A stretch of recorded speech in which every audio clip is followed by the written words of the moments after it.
Assalamualaikum warahmatullahi wabarakatuh.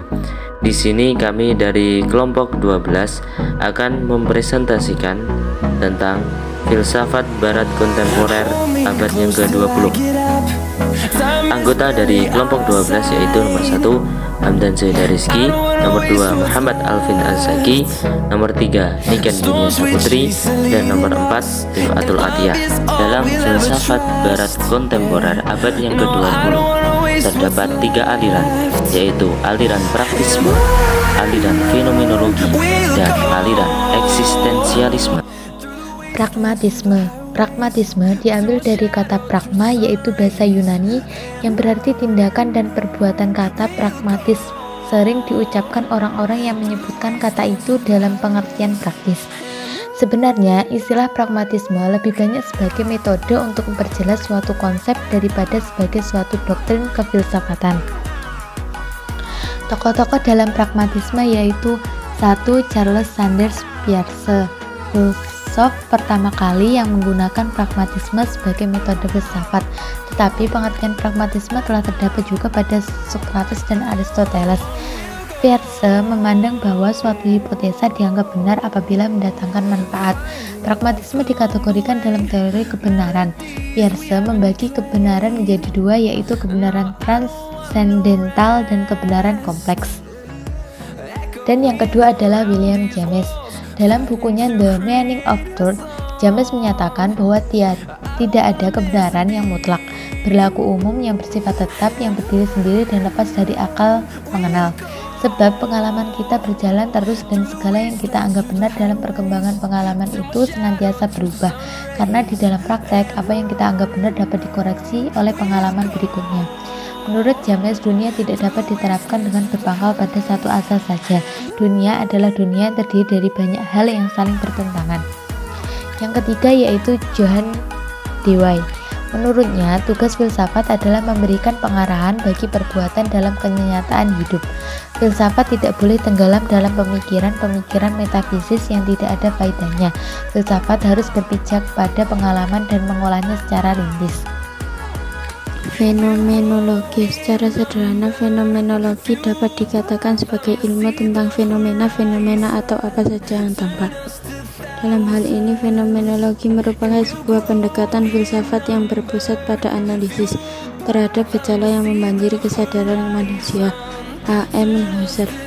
Husserl memahami fenomenologi sebagai analisis deskriptif dan introspeksi mengenal kedalaman dari semua bentuk kesadaran dan pengalaman-pengalaman langsung religius, moral, estetis, konseptual, dan indrawi.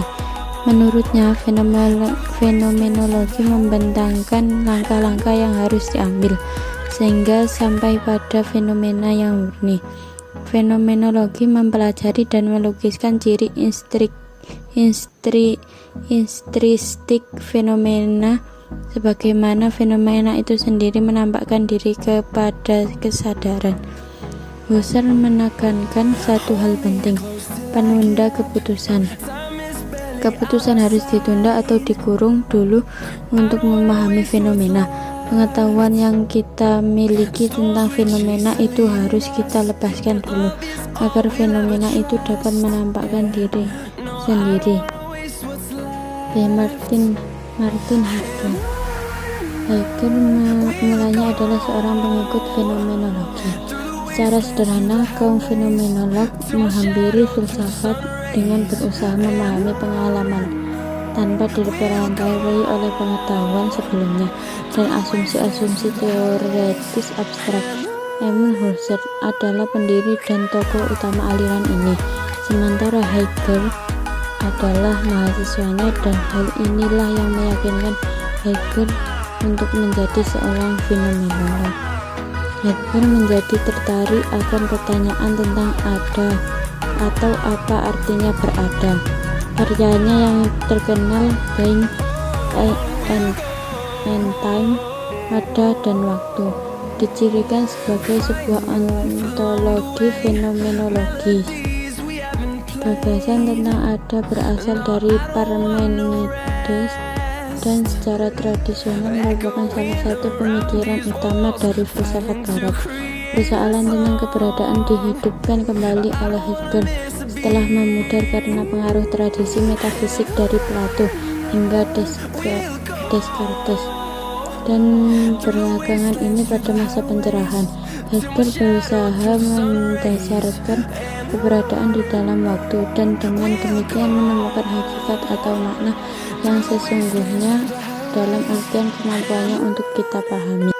Yang ketiga, eksistensialisme berasal dari kata eksistensi dari kata dasar eksis.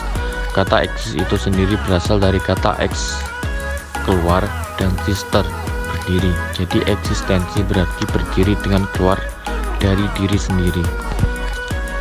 Soren Kierkegaard. Kierkegaard sangat berpengaruh terhadap psikologi dan ia lebih kurang merupakan pendiri dari psikologi Kristen dan psikologi dan terapi eksistensial. Para psikolog dan terapis eksistensial atau seringkali disebut humanistik termasuk Ludwig Binswanger, Viktor Frankl, Erich Fromm, Carl Rogers, dan Rollo May mendasarkan bukunya The Meaning of Anxiety atau makna kecemasan pada karya Kierkegaard, konsep tentang kecemasan. Karya sosiologis Kierkegaard, dua zaman revolusi dan masa kini memberikan kritik yang menarik terhadap modernitas. Kierkegaard juga dilihat sebagai pendahulu penting dari pasca modernisme. Kierkegaard meramalkan bahwa setelah kematiannya ia akan terkenal dan membayangkan bahwa karyanya akan dipelajari dan diteliti dengan intensif. B. Friedrich Nietzsche. Filsafat Nietzsche adalah filsafat cara memandang kebenaran atau dikenal dengan istilah filsafat perspektivisme. Dari sisi lain, Nietzsche mendasarkan kehendak untuk berkuasa sebagai titik pusat etika. Karena pandangan etikanya, Nietzsche menjadi terkenal sebagai ahli filsafat. Nietzsche juga dikenal sebagai sang pembunuh Tuhan.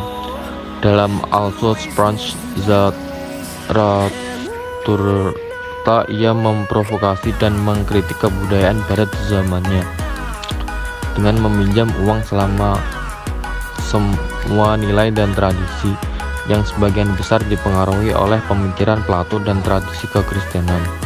Keduanya mengacu kepada paradigma kehidupan setelah kematian, sehingga menurutnya paradigma tersebut ialah paradigma yang nanti pesimis terhadap kehidupan.